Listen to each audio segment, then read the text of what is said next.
Hello everyone, here is Chen Atabey. So today I'm gonna ask a question about letting go.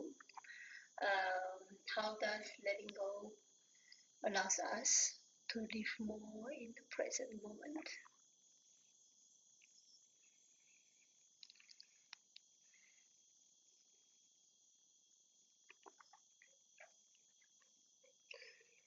Hmm.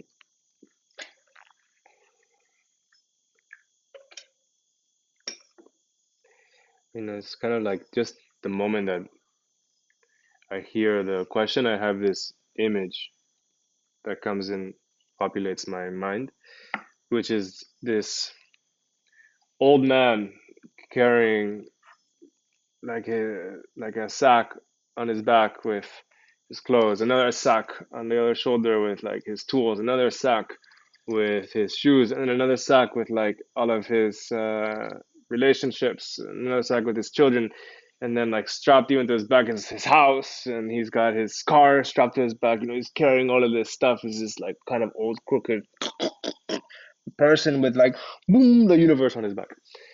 Uh, it doesn't seem very pleasant, you know. Mm. So I think like there's an intuition there, perhaps, that we can maybe access together.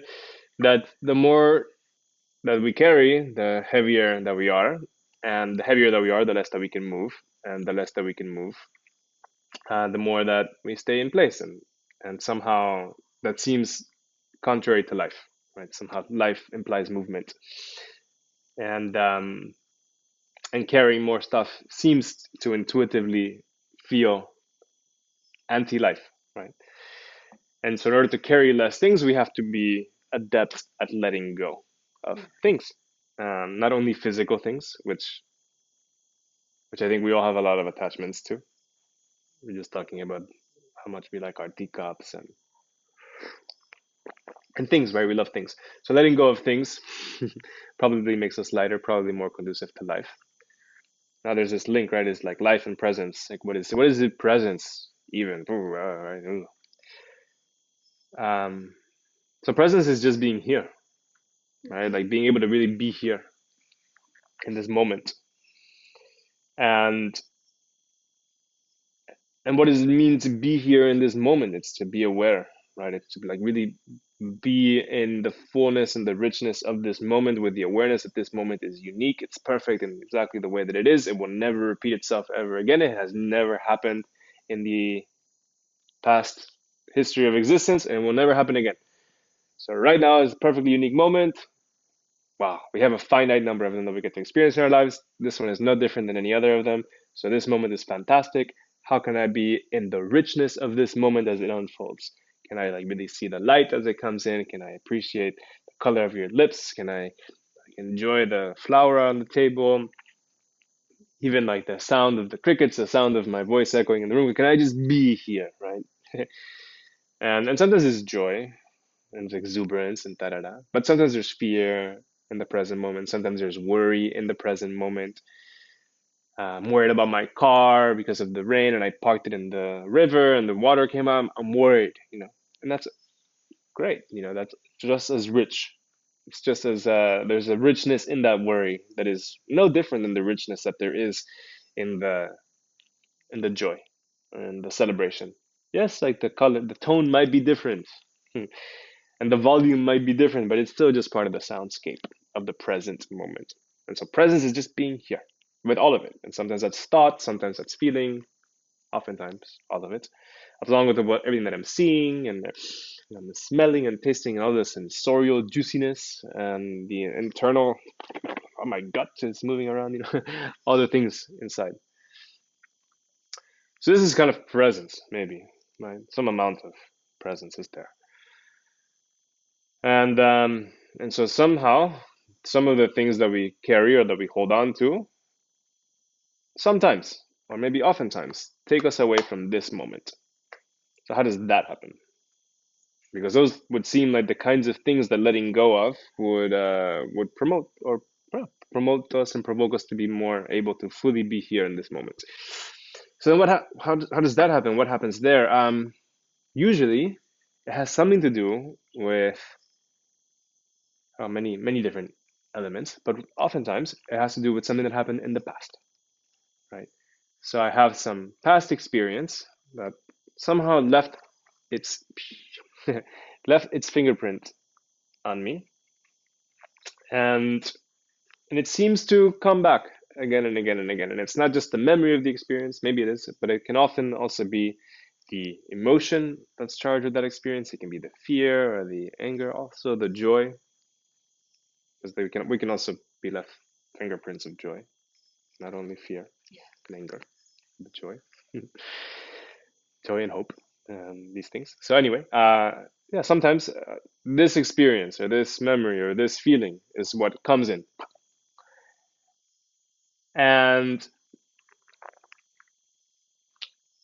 sometimes it's cool, sometimes it's fine. Sometimes we open the door and we say, "Hey, memory of the past, please come sit at the table, have a cup of tea with me, give me your spiel, tell me what you want to say. I'm here to listen and feel you." And this is a kind of way of being present, right? So when I'm choosing and I'm choosing to make this present moment about remembering this feeling or this emotion and sitting there with it and being present with it. See, it's invited. We even give it a cup. Great. So when I'm doing that, it doesn't seem to be necessarily taking me away from the present moment. So maybe not so much to let go of there. However,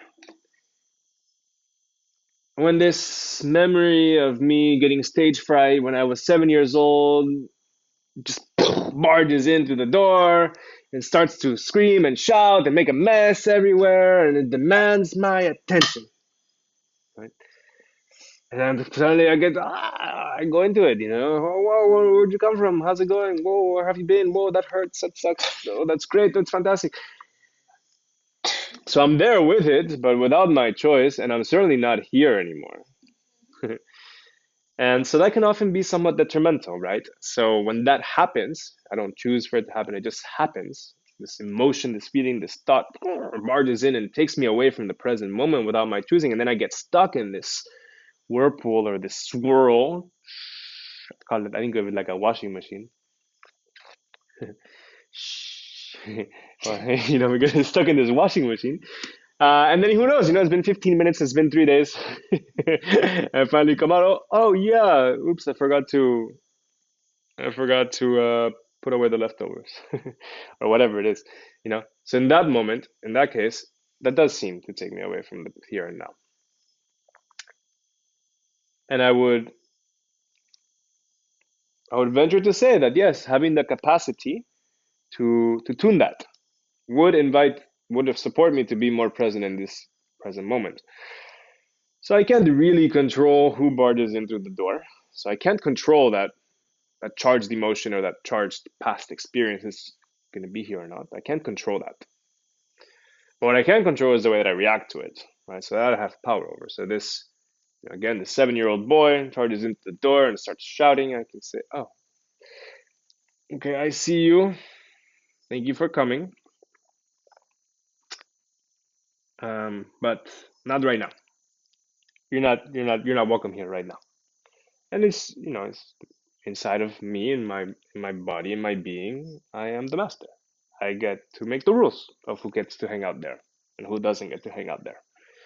So I can say, "Yep, thank you for coming in later," or don't. And the door is that way, and there is no tea for you right now. So outside. And so yes, in that moment, I'm taken away perhaps for some little bit of time when I have to resolve this internal conflict within myself. I have to, clearly create some boundaries inside of me. Yeah, you can come now, but not now. So you cannot be here now. So that takes a moment, but then I'm back, right? So then it's been resolved, and this 7-year-old is no longer here. This charged emotion is no longer here, and I'm here. And so yes, building the capacity to do that in real time without getting caught in the swirl in the washing machine seems to be supportive of being here in the present moment. And actually, it's interesting, right? Like, the more that I watch and I observe, the more refined that I can, that my vision becomes about all the guests that are unintentionally making their way in through the door that I don't even recognize are there unless I slow down for a moment and I see who's really around the table. Because it's so automatic. It's so automatic for these guests to come in that I'm not even aware that they're here. And so they're here taking me away from this present moment pretty much all the time. And it takes a moment to go in and be like, oh yeah, shit. There's this guy from 3 years ago. There's that guy from 15 years ago. There's that guy from a few lifetimes ago. There's that guy from in the future actually coming in, right? So we just talked about the past. This guy came in from the future. And they're here, and I don't even know that they're here, and they're taking me away from the present moment without me being aware because they're just sitting here, whispering little things in my ear. So it takes a moment to come here and be like, yo, everyone get the fuck out. You're welcome here right now. And then really be here. And the more that I do that, then the more that this present moment unfolds in its entirety. And then the entirety of this present moment is magnificent. And the more that I can be in that magnificence, then there's peace. Then there is this growth, right? There is this aliveness. Then there is this thing, this other vision. Whereas we perhaps, in contrast to this old man with everything on his back, maybe there's like a younger person who's just living with this open arms and this open chest and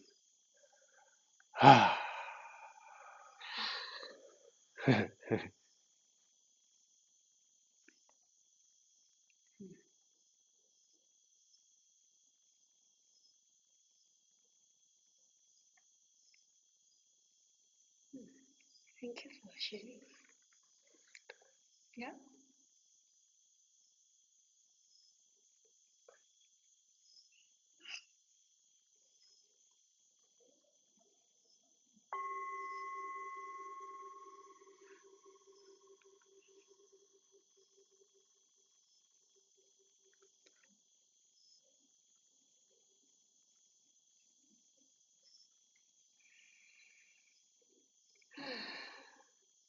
Thank you. If you watch until here, take a deep breath and have a little prayer together. This reflection reminds us that in letting go, we return to peace. As we release what no longer serves us, mind will grow lighter